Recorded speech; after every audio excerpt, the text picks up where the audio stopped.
Voilà une affaire qui embrase le petit monde du football brésilien. Selon le très informé site Footy Headlines, lors de la prochaine Coupe du Monde en 2026, donc, la Seleção devrait arborer comme deuxième maillot une tenue entièrement rouge. Cette rumeur, pour l'instant qui n'est qu'une rumeur, nous donne l'occasion de raconter une histoire, l'histoire unique d'un maillot mythique. Bienvenue dans le 7e épisode de la saison 3 de Temps Additionnel.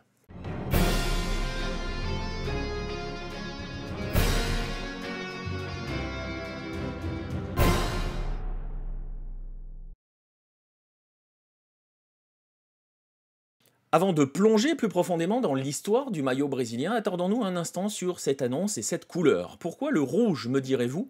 Selon les premiers éléments de langage, il serait question de remonter aux racines même du Brésil, puisque le rouge serait un hommage au bois de Pernambouc, le pau-brasil en version originale, l'arbre national qui aurait même donné son nom au pays, et dont le bois, vous l'avez deviné, est rouge. Au-delà de cette annonce, qui fait évidemment beaucoup réagir, et c'est un petit peu aussi l'objectif, la preuve, on en parle, il y a aussi ces premiers éléments qui nous indiquent que c'est pas la première fois que le Brésil a joué en rouge. Vous l'avez peut-être lu, vous l'avez peut-être entendu.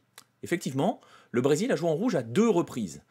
La première fois, c'était en 1917, la deuxième fois, c'était en 1936. Et les 2 fois, ce n'était pas un choix de l'équipementier, vous imaginez qu'à l'époque, il n'y a pas vraiment d'équipementier, mais surtout, ce n'était pas un choix de la fédération.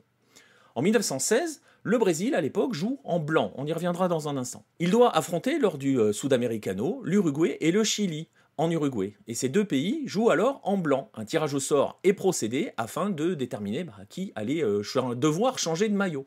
Le Brésil perd et, n'ayant pas de maillot de rechange, se retrouve à devoir courir les rues de Montevideo pour trouver un équipement qui lui permettra de jouer ces 2 matchs. Cet équipement sera rouge. Le Brésil bat le Chili 5-0 et prend 4-0 face à l'Uruguay. Même combat lors du Sudamericano 1936-1937 qui se tient en Argentine. À l'heure d'affronter le Pérou, les 2 formations se retrouvent en blanc. Et donc, là aussi, tirage au sort et le Brésil perd à nouveau et va donc devoir disputer le match avec un autre maillot où, pour le coup, ce jour-là, le maillot utilisé sera celui d'Independiente, un maillot rouge.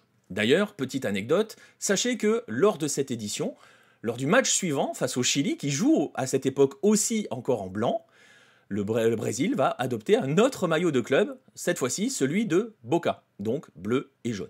Pour l'anecdote, le Brésil remporte les 2 matchs, 3-2 face au Pérou, 6-4 face au Chili. Alors pour revenir à notre histoire de maillot rouge, une fois que les réactions, et elles sont nombreuses, vives, ont commencé à arriver de tous bords, se pose quand même une question qui peut paraître naïve, mais qui ne l'est pas tant que ça. Est-ce que le Brésil peut jouer en rouge? Tout simplement. Eh bien, en fait, oui et non. Non, parce que selon les statuts même de la fédération brésilienne, la CBF, des statuts qui ont été mis à jour en 2017, il y a une section qui s'intéresse aux symboles. C'est la section numéro 3. Et dans cette section, il y a un article, l'article 13, qui définit non seulement le logo de la fédération, sa forme, ses couleurs, mais aussi définit les maillots des couleurs des représentants de la CBF et donc les maillots des sélections nationales brésiliennes. Et dans l'alinéa 3, on peut lire « Les uniformes doivent être conformes aux couleurs du drapeau de la CBF et contenir l'emblème décrit au point 2 du présent article, le logo donc de la CBF, et peuvent varier selon les exigences du temps dans des modèles approuvés par le conseil d'administration. Chaque type d'uniforme, donc chaque maillot de sélection, n'étant pas tenu de contenir toutes les couleurs du drapeau brésilien, mais devant les contenir. Et ces couleurs sont donc les couleurs du drapeau brésilien, pas de rouge, donc. Mais l'article ajoute quand même une exception, parce qu'il est possible, pour la sélection, de ne pas jouer avec les couleurs du drapeau brésilien. Cette exception, elle est permise uniquement pour des modèles commémoratifs, qui seront donc dans des couleurs différentes et qui sont sujets à une approbation par le conseil d'administration. Vous voyez que c'est pas aussi simple. C'est déjà arrivé, d'ailleurs, que le Brésil joue avec d'autres couleurs approuvées par la CBF. C'est arrivé en 1919. C'était à l'occasion d'une autre Copa América, celle qui s'est tenue au Brésil justement. Le lendemain de la finale remportée par le Brésil, le gardien de l'Uruguay, Roberto Cherry, décède des suites d'un accident survenu pendant un match face au Chili. Et un match est organisé en son honneur, à sa mémoire, pour aider aussi et soutenir la famille du défunt. Et à l'occasion de ce match-là, qui se joue entre l'Argentine et le Brésil, l'Argentine joue avec le maillot de l'Uruguay, le Brésil, lui, joue avec le maillot de Peñarol, le club de Roberto Chiri. C'est la seule exception. Seule ou presque. Il y en a une plus récente. En 2023, on a vu, en effet, le Brésil, lors d'un match amical face à la Guinée, jouer avec une tenue entièrement noire. Pourquoi? C'était en réponse aux actes racistes qu'avait subis Vinicius lors du championnat espagnol, et c'était donc un message qui avait été porté par la CBF pour lutter contre le racisme. Mais la tenue noire, portée par le Brésil, n'a duré qu'une mi-temps face à la Guinée. Donc, d'un point de vue du règlement, le Brésil ne peut pas jouer en rouge. La CBF a donc réagi sur ses réseaux en expliquant que les images publiées des uniformes supposés de l'équipe nationale brésilienne pour la Coupe du Monde 2026 ne sont pas officielles, ni la CBF ni Nike n'ont communiqué officiellement de détails sur le nouvel équipement de la Seleção. Elle ajoute d'ailleurs dans son communiqué, l'organisation réaffirme son engagement envers ses statuts, et informe que la nouvelle collection des uniformes de la Coupe du Monde sera toujours définie en collaboration avec Nike. Reste que l'accord entre la CBF et Nike établissait un délai de 2 ans pour la production des maillots, ce qui sous-entendrait que ceux-ci sont déjà prêts pour 2026. Et que l'approbation d'un nouveau maillot, de devoir changer le maillot, pourrait retarder justement leur diffusion avant la Coupe du Monde 2026. Et selon certaines sources, si le maillot rouge est vraiment une réalité, des pressions pourraient commencer, et commencent d'ailleurs à s'exercer sur le président de la CBF, qui pourrait alors demander à Nike de changer la couleur et de revenir, pourquoi pas par exemple, au bleu. Le problème, c'est que Nike ne serait pas forcément obligé d'accéder à la demande d'Ednaldo Rodrigues, le président de la CBF. Tout cela pour étendre davantage les relations déjà un petit peu compliquées entre l'équipementier américain et la fédération brésilienne. On rappelle que Nike est l'équipementier de la Seleção depuis 1996, un contrat qui déjà a suscité de vives réactions au pays depuis de nombreuses années. Je rappelle que par exemple, selon les termes de son contrat, Nike, pendant 10 ans, pouvait décider de 50 matchs amicaux que le Brésil allait jouer avec l'obligation d'aligner 8 titulaires, en tout cas 8 cadres de la Seleção. Il y avait un autre point qui posait de gros problèmes, c'est que les royalties, l'ensemble des royalties, échappaient totalement à la fédération brésilienne. Nike empochait tout. Le contrat a été renégocié en fin d'année dernière et la CBF a réussi à gratter des royalties. Donc, on est toujours quand même sur un fil entre la CBF et Nike pour l'histoire de ce maillot. Autant dire que si cette rumeur est confirmée, pour l'instant on en est loin, on peut s'attendre à quelques petits remous autour de la Seleção qui n'en a pas forcément déjà beaucoup besoin. Voilà pour la mise en contexte, voilà pour l'annonce. On va donc nous, ce que je disais tout à l'heure, en profiter pour faire un petit peu d'histoire et rappeler ou expliquer justement d'où vient ce maillot jaune de la Seleção. Et si l'on doit résumer de manière très courte, tout cela, c'est de la faute de l'Uruguay.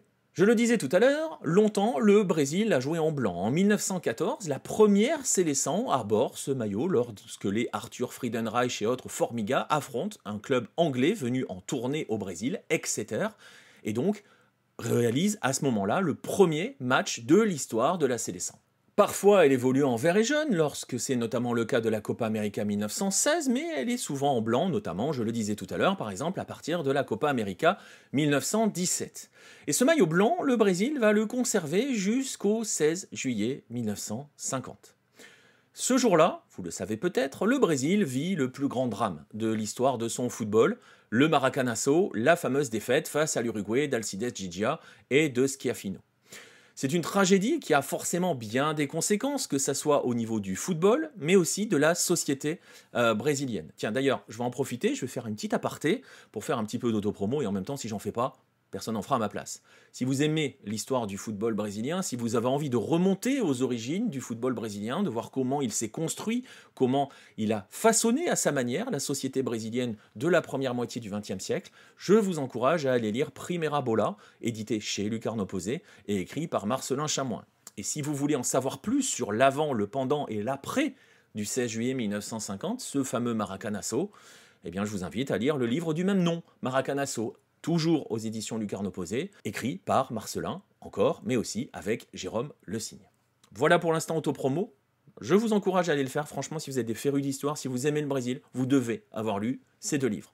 On revient à notre histoire de maillot, on revient au post-16 juillet 1950. Dans les semaines, dans les mois, dans les années qui suivent, les premières années qui suivent, le Brésil essaye de faire son deuil. Essaye parfois de l'oublier, il n'y arrive pas, mais essaye de faire son deuil et le fait en réformant totalement son football. Il reste des symboles auxquels il faut s'attaquer. Alors, certains joueurs vont même être complètement bannis, ostracisés. Il y aura des relents racistes, notamment du côté de Moacir Barbosa, le gardien, qui sera réhabilité que beaucoup d'années plus tard. Il y a même des joueurs qui sont effacés de l'histoire, comme c'est l'histoire de ce fameux joueur qui s'appelle Bigode, qui était au marquage d'Alcides Ghigia notamment. Mais très vite va germer une idée, il faut définitivement chasser les fantômes du Maracana. Et l'un de ces symboles du Maracana, c'est cette tenue blanche. C'est ainsi que, sous l'égide de la Confédération brésilienne des sports, l'ancêtre de la CBF, l'ancêtre de la fédération actuelle, le Correio da Manhã, l'un des journaux de l'époque, lance un grand concours national qui a pour but de fournir à la sélection sa nouvelle identité visuelle, décidée plus patriotique. La règle est simple, et vous la retrouvez dans les statuts de la CBF de 2017, les 4 couleurs du drapeau brésilien doivent être présentes sur ce nouvel équipement, sur ce nouvel uniforme. C'est alors qu'intervient notre deuxième héros du jour, ou même notre plus grand héros du jour, on va dire, Aldir Garcia Schley. Aldir est né le 22 novembre 1934 à Jaguarão, une petite ville située à l'extrémité sud du Brésil, tellement au sud qu'elle borde l'Uruguay. Elle n'est séparée de l'Uruguay que par un pont, le Puente Barón da Moa, qui est à peine long d'une centaine de mètres et qui le relie à la ville de Rio Branco. Aldir Garcia Schley naît donc dans ce mélange de culture brésilienne et uruguayenne. Le 16 juillet 1950, il est même à Rio Branco, en Uruguay donc, puisqu'il est au cinéma en train de voir un western, l'un de ses films favoris, avec surtout son héros favori de l'époque, Roy Rogers. Et ce film-là, il n'en voit pas la fin, puisque d'un coup, la projection s'arrête et il est annoncé que l'Uruguay est championne du monde. S'ensuivent des fêtes, des célébrations, un chant patriotique, et Aldir Garcia Schley témoignera quelques années plus tard pour le site de la FIFA et expliquera que ce jour-là, il est devenu définitivement supporter de la Céleste. Lorsque le concours est lancé, en 1953, Aldir a 19 ans. À l'époque, il est illustrateur pour les pages sport d'un petit journal de Pelotas, mais il n'a pas du tout l'intention d'y participer. Il explique d'ailleurs que plus tard, ce qui le gêne un petit peu, c'est qu'à l'époque, aucune nation ne joue avec un maillot portant 4 couleurs. Et parce qu'il se dit que les couleurs du drapeau brésilien, les 4 couleurs du drapeau brésilien ne vont quand même pas bien ensemble sur un seul maillot. Et l'idée fait son chemin, et il se dit que finalement, il peut contourner un petit peu la règle, c'est-à-dire ne pas tout mettre sur le maillot, mais le répartir sur l'ensemble de la tenue, entre le maillot, le short et les chaussettes. Il commence à griffonner des centaines de modèles, essaye les rayures, les diagonales, les mélanges, et après avoir tenté divers motifs, il ne lui reste que 3 maillots qui émergent de sa sélection. Ce sont ces 3 maillots-là, cette sélection qu'il envoie au Correio da Manhã, et parmi eux, donc, un maillot jaune avec de petites bandes vertes, un short bleu et des chaussettes blanches. C'est ce maillot qui, le 15 décembre 1953, est choisi comme future tenue de la sélection brésilienne par le Correio da Manhã, le journal, publiant d'ailleurs la photo de cet équipement vainqueur, signé Al Schley. Le maillot est présenté au public au Maracana le 20 janvier de l'année suivante, en présence de nombreuses légendes du football brésilien, et il est étrenné pour la première fois face au Chili. Clin d'œil du destin, ce match face au Chili se solde sur le score de 1-0. Le but est inscrit par Balthazar, et Balthazar, ça ne vous parle pas forcément, mais pour l'anecdote, ce qui est intéressant, c'est que c'est le joueur qu'Aldir Garcia Schley avait représenté avec cette tenue dans le dessin qu'il avait envoyé au Correio da Manhã. Ce maillot va donc entrer dans la légende à partir des années 60. On rappelle qu'en 1958, en finale, le Brésil joue en bleu puisque la Suède est en jaune, et que le Brésil a dû trouver un maillot de rechange très rapidement. Ils ont mis un maillot bleu sur lequel ils ont cousu les cuissons pour jouer la finale. Il devient donc légendaire à partir des années 60 et entre définitivement dans le mythe du football en 1970 lors de cette fameuse Coupe du Monde de Pelé en couleur. Alors vous vous demandez peut-être si Aldir Garcia Schley est depuis devenu supporter du Brésil. Bah pas du tout. Après avoir gagné le concours, notre petit Aldir, 19 ans je le rappelle, est invité à passer plusieurs jours avec la sélection de l'époque à Rio. Et il y découvre des joueurs dont il déteste absolument tous les comportements. Il les décrit comme des ivrognes coureurs de jupons, des canailles, tout simplement. Pire pour lui, sa relation avec le pays, avec le Brésil, son pays, se complique avec l'arrivée de la dictature en 1964. Parce que Aldir Garcia Schley va au cours de ses études, se spécialiser dans l'étude de l'identité culturelle et des relations entre les pays frontaliers. Il effectue une thèse en sciences humaines et il est forcément expulsé de la faculté par les militaires après le coup d'État de 64 à la faculté de l'Université catholique de Pelotas où il a fondé l'école de journalisme. Il va être emprisonné pendant la dictature à 3 reprises, et par exemple, lorsqu'en 1965 il veut soutenir sa thèse sur l'autodétermination nationale, tous ces éléments du dossier sont confisqués par l'armée, tout est mis sous scellé, et il ne pourra soutenir sa thèse que plus d'une dizaine d'années plus tard. Par la suite, Aldir Garcia-Schley devient un écrivain qui publie de nombreux ouvrages en portugais, en espagnol, et publié des deux côtés de la frontière. Il se dit que ses livres se vendent mieux en Uruguay, difficile à vérifier tout de même, et obtient de nombreux prix littéraires. Il décède en 2018, et comme un symbole, celui qui était le fervent supporter de la Céleste qui a défini le maillot qui a fait le mythe de la sélection brésilienne, décède la veille d'un Brésil-Uruguay.